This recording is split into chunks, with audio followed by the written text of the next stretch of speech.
আমি সবসময় আমরা দলের পক্ষ থেকে মাননীয় প্রধান উপদেষ্টার প্রতি আহ্বান জানিয়েছিলাম যে লন্ডন বৈঠকের পর যে প্রতিশ্রুত এবং সম্মত দিন তারিখ মাস যে ফেব্রুয়ারির প্রথমার্ধের পয়লা সপ্তাহে রমজানের আগের সপ্তাহে নির্বাচন জাতীয় সংসদ নির্বাচন অনুষ্ঠানের জন্য সম্মত হয়েছেন এবং সেই বিষয়ে একটা যৌথ প্রেস ব্রিফিং করেছেন। সেটা যথাযথ প্রক্রিয়ায় নির্বাচন কমিশনকে সেটা জানানো উচিত প্রধান উপদেষ্টার অথবা তার অফিস থেকে। সেটা যতক্ষণ পর্যন্ত নির্বাচন কমিশন না পাবে ততক্ষণ পর্যন্ত আমরা নিজেরা যাই আলোচনা করি, অথবা মাননীয় প্রধান উপদেষ্টা আইনশৃঙ্খলা বাহিনীর সাথে আলোচনা করুক বা রাজনৈতিক দলের সাথে আলোচনা করুক, সেটা নির্বাচন কমিশনের জন্য ধর্তব্য হবে না।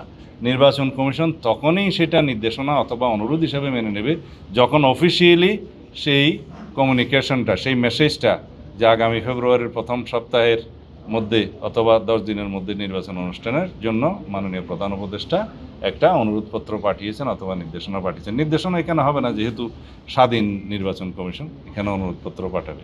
তো সেটার জন্য আমরা অপেক্ষা করছি। সেটা হয়তো আগামী কয়েকদিনের ভিতরে দিতে পারে বলে কয়েকজন রাজনীতিবিদ হয়তো গতকালকে বলেছেন, কিন্তু সেটা হচ্ছে প্রেসের সাথে রাজনীতিবিদদের কথা।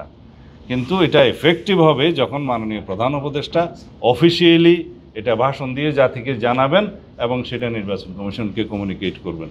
ধন্যবাদ।